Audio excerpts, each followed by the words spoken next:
LMS বাংলাদেশের e-learning কোর্সে আপনাদের স্বাগত জানাচ্ছি। আজকে আমরা শিখব কিভাবে একটি অ্যাসাইনমেন্ট আমাদের কোর্সে আমরা অ্যাড করব। অ্যাসাইনমেন্টের মাধ্যমে আমরা ছাত্রছাত্রীদের কাছ থেকে বিভিন্ন ধরনের তাদেরকে অ্যাক্টিভিটি দিয়ে কাজ দিয়ে সে কাজের আউটপুটগুলো এখানে জমা নিতে পারবো। অ্যাসাইনমেন্ট দেওয়ার জন্য প্রথমে আমরা এডিট মোডটা অন করে নিব।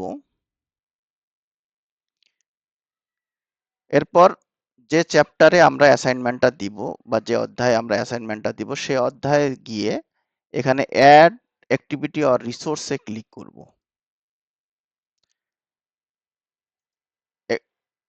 এখানে দেখতে পাচ্ছি আমরা অ্যাক্টিভিটিতে গেলে অ্যাসাইনমেন্ট নামে একটি অ্যাক্টিভিটি রয়েছে। এই অ্যাসাইনমেন্ট অ্যাক্টিভিটিতে ক্লিক করব। অ্যাসাইনমেন্টে ক্লিক করার পরে আমাদের অ্যাসাইনমেন্টের ফর্মটা চলে আসবে। এখানে প্রথমে আছে অ্যাসাইনমেন্ট নেম। আমরা অ্যাসাইনমেন্ট নেম লিখে দিলাম অ্যাসাইনমেন্ট 1। তারপর ডিসক্রিপশনে আপনি ছাত্রছাত্রীদের উদ্দেশ্যে কোনো ডিসক্রিপশন দিতে চাইলে সেটা এখানে দিতে পারেন। অ্যাক্টিভিটি ইনস্ট্রাকশন, যে কোনো অ্যাসাইনমেন্টের জন্য তারা একটা অ্যাক্টিভিটি বা একটা কাজ দিয়ে দিতে হবে ছাত্রদেরকে, যে এই কাজটা তারা করে নিয়ে আসবে। সেই কাজের প্রসেসটা আপনি এখানে লিখে দিতে পারেন, যে তারা কি কাজ করবে, কিভাবে করবে, কবে তাদেরকে জমা দিতে হবে, তাদের গ্রেডিং কিভাবে হবে, তাদের মার্কস কিভাবে, তারা কত মার্কস পাবে, এই জিনিসগুলো আপনি এখানে লিখে দিতে পারেন। অথবা আপনি একটা টাস্কশিট তৈরি করতে পারেন। একটা অ্যাসাইনমেন্টের জন্য একটা টাস্কশিট তৈরি করে সেই টাস্কশিটটা আপনি এখানে আপলোড করে দিতে পারেন। ছাত্রছাত্রীরা সে টাস্কশিট অনুযায়ী কাজ করে জমা দিতে পারবে। আমরা এখানে একটা টাস্কশিট করে রাখছি আগে থেকে। এই টাস্কশিটটা আমরা একটু এখানে আপলোড করে দিলাম। এই টাস্কশিটের বর্ণনা অনুযায়ী তারা একটা অ্যাসাইনমেন্টটা তৈরি করে জমা দিবে। টাস্কশিটের মধ্যে অ্যাসাইনমেন্ট দেওয়ার ক্ষেত্রে টাস্কশিটটা অত্যন্ত গুরুত্বপূর্ণ। আপনি টাস্কশিটটাকে আমরা কিভাবে তৈরি করব তার জন্য একটি নমুনা আমরা এখান থেকে দেখে নিতে পারি। এখানে একটা নমুনা টাস্কশিট আমরা দেখতে পাচ্ছি। টাস্কশিটের নাম্বার দেওয়া আছে, টাস্কশিটের টাইটেল দেওয়া আছে। এইভাবে একটা সুন্দর করে একটা টাইটেল দিবেন, তার কাজটা কি হবে সে টাইটেলটা দিবেন। এই এই পারফরমেন্সের অবজেক্টিভটা কি হবে সেটা তাদেরকে জানাবেন। এর জন্য ম্যাটেরিয়ালস কি কি লাগবে সেগুলো বর্ণনা করতে পারেন। তারপর টাস্কশিটের যে কাজের স্টেপ প্রসিডিউরটা এখানে বর্ণনা করা আছে। এইভাবে আপনি ধারাবাহিকভাবে তারা কি কি কাজ করবে, কিভাবে করবে। যেমন এখানে বলা আছে এই টাস্কশিটে plan for a training session, একটা ট্রেনিং সেশন সে প্ল্যান করবে। আপনারা এইভাবে আপনার কাজটা লিখে দিতে পারেন। তারপর কাজটা কবে জমা দিতে হবে, কোথায় জমা দিবে, কিভাবে জমা দিবে, এই ধরনের ইনস্ট্রাকশনগুলো সব টাস্কশিটের মধ্যে লিখে দিতে পারেন। তারপর এখানে থাকতে পারে যে যে আপনি তাদের গ্রেডিং করবেন, কিভাবে গ্রেডিং করবেন, গ্রেডিং করার সময় তাদের কোন বিষয়গুলো আপনি খেয়াল করবেন। এগুলো কমপ্লিট একটা ইনস্ট্রাকশন ছাত্রদেরকে দিয়ে দিতে হবে। কারণ ই লার্নিং সিস্টেমটা হচ্ছে টিচার এবং ছাত্রের সঙ্গে সরাসরি যোগাযোগ কম থাকে, যার ফলে এই লিখিত ডকুমেন্টসগুলোতে এমনভাবে করতে হবে যেন ছাত্রছাত্রীরা সেটাই দেখেই মানে তাদের সম্পূর্ণ তাদের মধ্যে আর কোনো কোয়েশ্চেন যেন না থাকে। এই টাস্কশিটটা যে ডাউনলোড করে তারা সেটা সেই অনুযায়ী কাজ করে তারা জমা দিবে, সেই ইনস্ট্রাকশনটা এখানে আপনি লিখে দিতে পারেন। অ্যাক্টিভিটি ইনস্ট্রাকশনে সেই সেই কথাটাই আপনি লিখে দিবেন যে নিম্নের টাস্কশিটটা ডাউনলোড করে সে ডাউনলোডের নির্দেশনা অনুযায়ী তোমরা কাজ করে এটাকে এই এত তারিখের মধ্যে জমা দিবেন। এরপর আসতেছে আমাদের অ্যাভেলেবিলিটি। অ্যাভেলেবিলিটি হচ্ছে যে সময়টা বাউন্ড করে দেওয়া, ছাত্রছাত্রীকে তাদের সময়টাকে আমরা নির্ধারণ করে দিব। প্রথমে আছে অ্যালাউ সাবমিশন ফর্ম, কবে থেকে ছাত্রছাত্রীরা এটা জমা দিতে পারবে। এখন আজকে ধরেন আজকে 10 তারিখ, আমি চাবো যে আগামী 15 তারিখ থেকে ছাত্রছাত্রীরা এটা জমা দিবে। এখন 15 জুলাই থেকে ছাড়া জমা দিতে পারবে, অর্থাৎ 15 তারিখ দিলাম, 15 জুলাই 2024 10টা থেকে ছাত্রছাত্রীরা এটা জমা দিতে পারবে। কিন্তু আজকে আপনি 10 তারিখে এই অ্যাসাইনমেন্টটা তৈরি করলেন, তৈরি করার সঙ্গে সঙ্গে ছাত্রদের কাছে মেসেজ চলে যাবে তাদের ইমেলের মাধ্যমে। তারা যদি মোবাইল অ্যাপস ব্যবহার করে সেই অ্যাপসের মাধ্যমে তাদের কাছে নোটিফিকেশন যাবে যে তোমাদের একটা অ্যাসাইনমেন্ট স্যার দিয়েছে, এটা আগামী 15 তারিখ থেকে তোমাকে জমা দিতে হবে। কিন্তু 15 তারিখের আগে কোনো ছাত্র এটা জমা দিতে পারবে না, জমা দেওয়ার কোনো অপশন থাকবে না। তারপর আছে ডিউ ডেট। ডিউ ডেট হচ্ছে যে ডেটে ছাত্রছাত্রীরা এইটা জমা দেওয়ার শেষ তারিখ, এরপরে আর জমা দিতে পারবে না। আমরা জমা দেওয়ার ডেট দিলাম মনে করেন 22 তারিখ। 15 তারিখ থেকে 22 তারিখের মধ্যে এই ছাত্ররা এটা জমা দিতে পারবে। 22 তারিখ সকাল 10টা, সকাল বা 5টা, 22 তারিখ বিকাল 5টা পর্যন্ত আমরা সময় দিলাম। এই সময়ের মধ্যে তাদেরকে জমা দিতে হবে। এরপরে আছে কাট অফ ডেট। এখন আমরা 22 তারিখ যে লাস্ট ডেট দিছি, অনেক সময় কোনো ছাত্রের সমস্যা থাকতে পারে, কোনো এক্সকিউজ থাকতে পারে, কোনো দুর্ঘটনা ঘটতে পারে।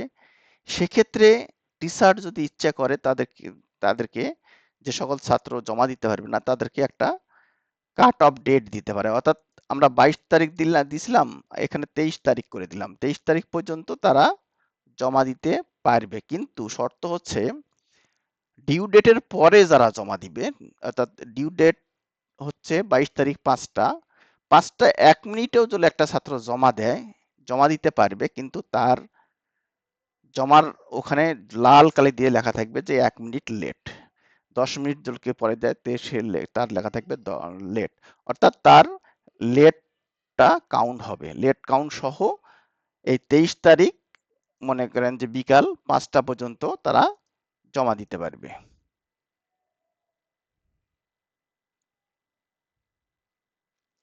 দিলাম যে 23 তারিখ বিকেল 5টা পর্যন্ত তাদেরকে জমা দেওয়ার আমরা সময় দিয়ে দিলাম। এটা এই এরপরে এই 23 তারিখ বিকেল 5টার পরে আর কোনো ছাত্র জমা দেওয়ার কোনো অপশনে থাকবে না, ওখানে জমা দিতে পারবে না। তারপর আছে remind me to grade by.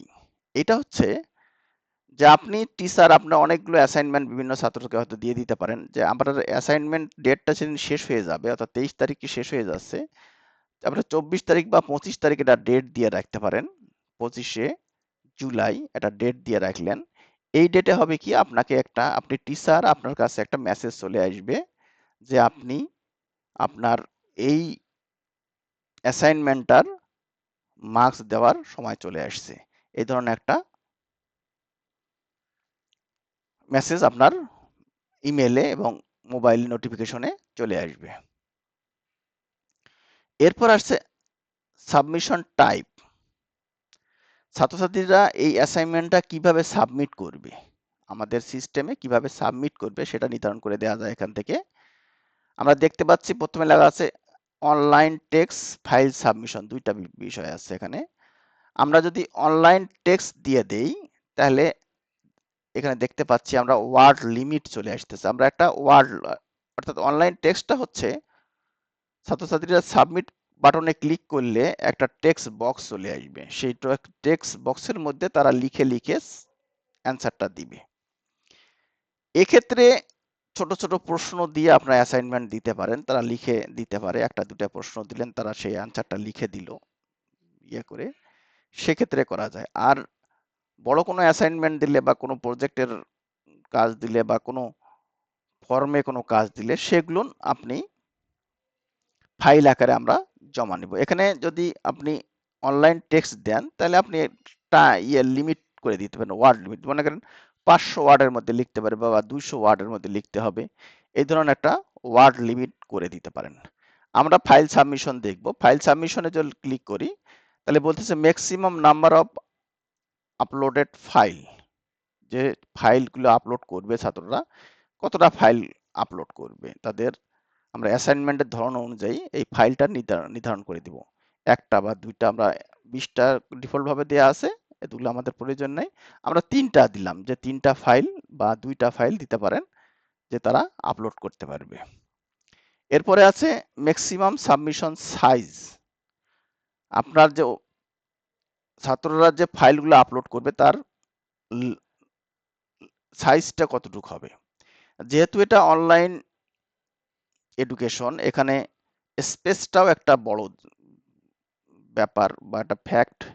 একটি কথাটা চিন্তা করতে হবে, অযথা ভারী ফাইল যেন ছাত্ররা উঠাইতে না পারে সেটা চিন্তা করতে হবে। যেমন ধরেন আমরা একটা অ্যাসাইনমেন্ট দিলাম, একটা ডকুমেন্টস, দুই পাতা বা 5 পাতার ডকুমেন্টস, এটা সর্বোচ্চ 5 মেগাবাইট বা 10 মেগাবাইটের মধ্যে হয়ে যেতে পারে। এরকম একটা মেগাবাইট লিমিটটা করে দিতে হবে। তারপরে আছে অ্যাকসেপ্টেড ফাইল টাইপ। এখানে বিভিন্ন ধরনের ফাইল টাইপ আপনি নির্ধারণ করে দিতে পারেন। এখানে ডিফল্ট ভাবে অনেকগুলো ফাইল দেয়া আছে, আমরা দেখতে পাচ্ছি। তবে এগুলো আমার দরকার নেই। আমাদের যে ফাইলটা ডিফল্ট ভাবে দেয়া আছে, যে টাইপগুলো, ওগুলোতে আপনি সব ধরনের ফাইল মোটামুটি আপলোড করতে পারবেন। তারপরে feedback type, submission settings. Feedback টাইপটা আমরা এখন দেখব না, আমরা হচ্ছে সাবমিশন সেটিংসটা দেখি একটু। সাবমিশন সেটিংসে আমরা দেখতে পাচ্ছি প্রথমে আছে required student to click the submit button. এইটাতে যদি আমরা ইয়েস দিয়ে দেই, তাহলে ছাত্রছাত্রীরা প্রথমে যখন অ্যাসাইনমেন্টটা আপলোড করবে, রিপোর্টটা আপলোড করবে, তখন প্রথমে ড্রাফট আকারে সে আপলোড করতে পারবে এবং ড্রাফট আকারে সে রেখে দিতে পারবে। যত এখন সাবমিশনের ডেট হয় নাই, আমি ড্রাফট আকারে রেখে দিলাম এবং পরবর্তীতে ওই ড্রাফট আকারে থাকা অবস্থায় সে আবার সেটাকে যে কোনো জায়গা থেকে আবার এডিটও করতে পারবে। ড্রাফট আকারে সাবমিট করার পরে এডিট যদি করার প্রয়োজন পড়ে, তারপরে আবার সাবমিট দিতে হবে। আগে ড্রাফটে সেভ করে নিতে হবে, তারপর আবার সেটাকে সাবমিট বাটনে ক্লিক করে ফাইনাল সাবমিট দিতে হবে। দ্বিতীয়তে require that student accept the submission statement. এটাতে ইয়েস করে দিলে ছাত্রছাত্রীরা যখন ফাইনাল সাবমিশনের বাটনে ক্লিক করবে, তখন একটা পপ আপ উইন্ডো আসবে, সেখান থেকে তার কাছ থেকে একটা স্টেটমেন্ট নেওয়া হবে যে এই কাজটা আমি নিজে করেছি এবং আমার নিজের করা। অথেন্টিসিটির জন্য ছাত্রদের কাছ থেকে একটা স্টেটমেন্ট নেয়া, সেখানে তারা টিক চিহ্ন দিয়ে তারপর সেটা সাবমিট করবে। এডিশনাল অ্যাটেম্পট, এখানে এখন আপনার ছাত্র অ্যাসাইনমেন্ট জমা দেওয়ার পর দেখা যাচ্ছে আপনি গ্রেডিং করলেন, আপনি চেক করলেন যে তার যেটা করার উচিত সেটা করে নাই, সেক্ষেত্রে তাকে আপনি পাস মার্কস দিলেন না, পাস মার্কস এ কম মার্কস দিয়ে দিলেন। তখন ছাত্র আবার দেওয়ার চান্স পাবে। আপনি যদি এখানে ম্যানুয়ালি দিয়ে রাখেন, আবার অ্যাটেম্প দেওয়ার, সে আবার জমা দিতে পারবে। এখানে ম্যানুয়ালি দিলে তারা ম্যানুয়ালি জমা দিতে পারবে আবার। আরেকটা আছে অটোমেটিক্যালি আনটিল পাস। আপনি দ্বিতীয়বার জমা দিল, দ্বিতীয়বারও দেখা যাচ্ছে সে পাস করতে পারল না, তখন আবার তার জমা দেওয়ার ফাইলটা বা জমা দেওয়ার যে ফোল্ডারটা সেটা ওপেন হবে, জমা দেওয়ার যে ট্যাবটা সেটা কার্যকর থাকবে। আমরা এইটা দিলাম automatically until pass.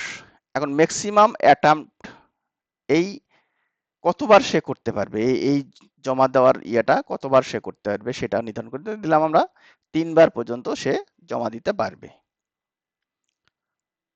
Submission, group submission আমরা এখানে এখন দেখব না। তারপরে আসতেছে গ্রেড। গ্রেডে আমরা এখানে দেখব যে ডিফল্ট ভাবে ম্যাক্সিমাম গ্রেড দেয়া আছে 100, এটাকে আমরা কমায় করতে পারি। আমরা কমায় 10 করে দিলাম, যে এই অ্যাসাইনমেন্টের জন্য মোট মার্কস হচ্ছে 10। গ্রেড মেথড, সিম্পল গ্রেডিং, এগুলো আমরা দেখবো না। তারপরে দেখবো যে গ্রেড টু পাস, সে 10-এর মধ্যে কত মার্কস পেলে পাস করবে, তাকে পাস মার্কস কত সেটা আমরা নির্ধারণ করে দিব। সাধারণত অ্যাসাইনমেন্টে 70 থেকে 80% পাস হয়, আমরা 8 দিলাম। এখানে এগুলো আমরা এখন বর্ণনা করব না, পরবর্তী কোনো আরো অ্যাডভান্স লেভেলে যখন কাজ করব তখন এগুলো আমরা জানবো। এরপরে কমপ্লিশন কন্ডিশন। কমপ্লিশন কন্ডিশনে আপনি এখানে একটা রিকোয়ারমেন্ট দিয়ে দিতে হবে আমাদেরকে, যে ছাত্ররা এই অ্যাসাইনমেন্টটা কবে তার কমপ্লিট হবে বা এই অ্যাক্টিভিটিটা কমপ্লিট হবে কবে, সেটা কমপ্লিট করার জন্য তাকে কি কি কাজ করতে হবে। এখানে ভিউ দ্য অ্যাক্টিভিটি, তাতে অ্যাক্টিভিটিটা দেখতে হবে অবশ্যই। তারপর মেক সাবমিশন, তাকে সাবমিশন করতে হবে। রিসিভ গ্রেড, গ্রেড পাইতে হবে এবং পাস গ্রেড পাইতে হবে। এই কয়েকটা কাজ তারা করতে হবে। এখানে ভিউ অ্যাক্টিভিটি নাও দিতে পারি আমরা, কারণ সাবমিশন করা মানে তো তার দেখা।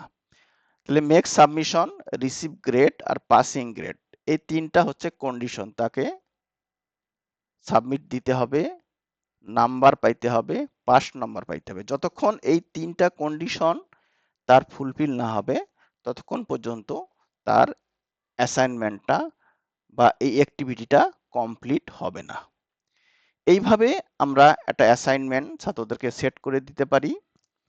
দেওয়ার পরে আমরা এখন save and return to the course চলে গেলাম।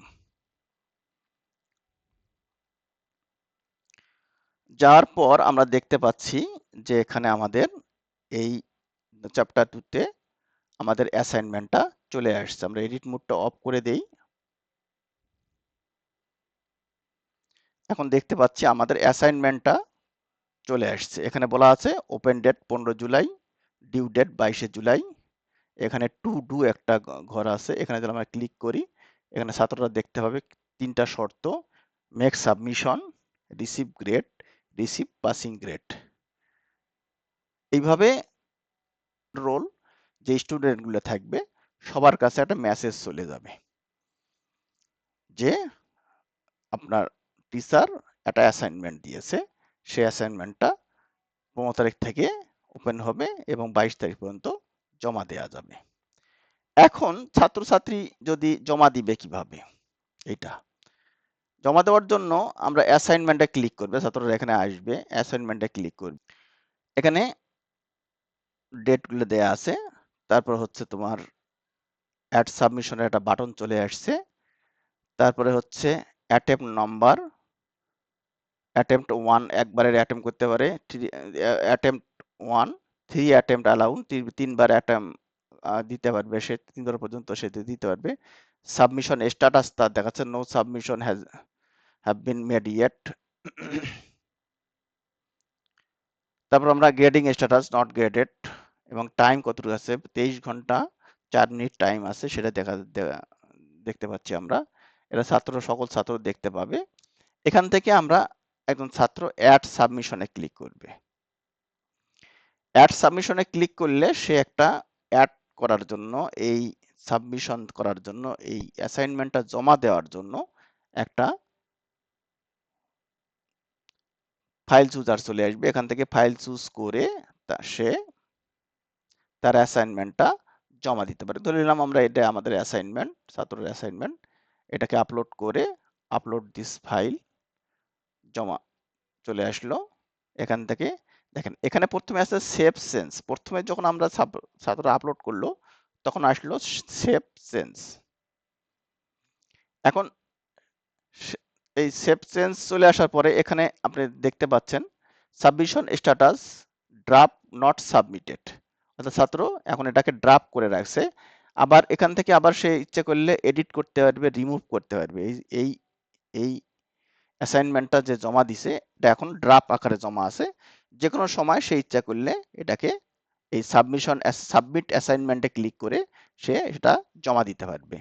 অর্থাৎ কোনো ছাত্র যদি লাস্ট ডেটের 2-1 দিন আগেই অ্যাসাইনমেন্টটা কমপ্লিট করে তখন সে এখানে ড্রাফট আকারে তুলে রাখতে পারে। পরবর্তীতে তার জন্য কোনো এডিট করার প্রয়োজন পড়ে যে কোনো জায়গা থেকে সে এডিট করতে পারবে। এখন ফাইনাল সাবমিশন করার জন্য সাবমিট বাটনে ক্লিক করলাম।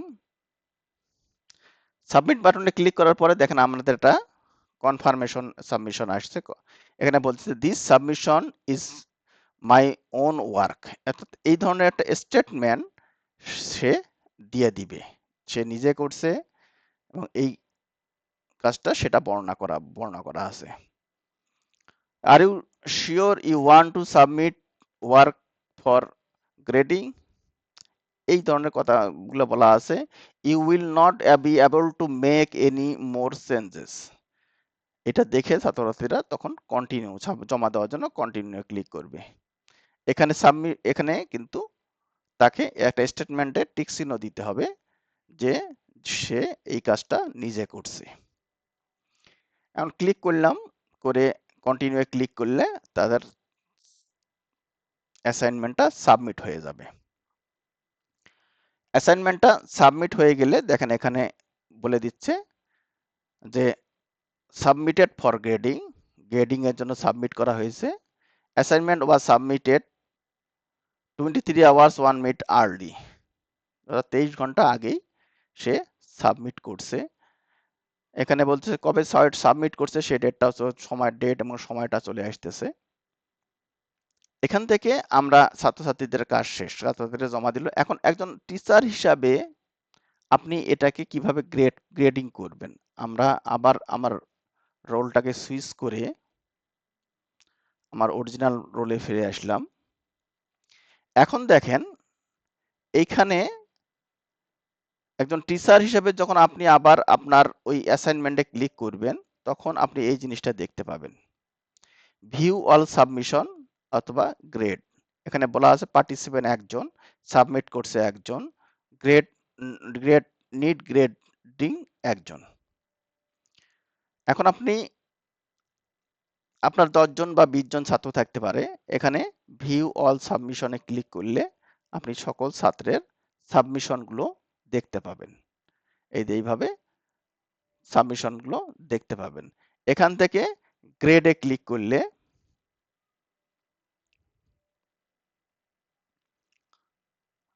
আপনি এখান থেকে এই টাস্কশিটটাকে আপনি ডাউনলোড করে নিয়ে দেখতে হবে এবং এখানে গ্রেডিং করতে পারবেন। আপনি এখানে গ্রেডিং করতে হবে এবং এর নিচে আছে ফিডব্যাক, এবং এই অ্যাসাইনমেন্টের ক্ষেত্রে ফিডব্যাকটা গুরুত্বপূর্ণ জিনিস।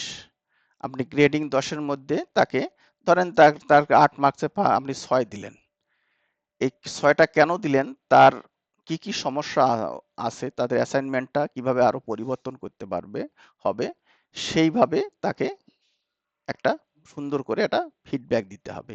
এই ফিডব্যাকগুলো অত্যন্ত কার্যকর এবং সুন্দর করে লিখতে হবে। দেখেন এখানে বলা আছে নিচে সেভ অ্যান্ড শো নেক্সট। আপনার 10 জন ছাত্র থাকলে একজনের ছাত্রতে ক্লিক করলে এই গ্রেডিং করার পরে তাকে ফিডব্যাক দেওয়ার পরে যখন সেভ অ্যান্ড শো নেক্সট দেখবেন তখন পরের ছাত্র চলে আসবে। যেহেতু এখানে একজন ছাত্র আছে সেজন্য আমার নামে চলে আসতেছে আবার। এইভাবে আমরা একটা অ্যাসাইনমেন্ট আমাদের কোর্সে অ্যাড করে সেই অ্যাসাইনমেন্টটা আমরা ছাত্রদের কাছ থেকে তাদের অ্যাক্টিভিটি বা জমা নিতে পারি এবং গ্রেডিং করতে পারি। একজন টিচার হিসেবে আমরা গ্রেডিং করতে পারি। আজকে এ পর্যন্তই, ধন্যবাদ সবাইকে।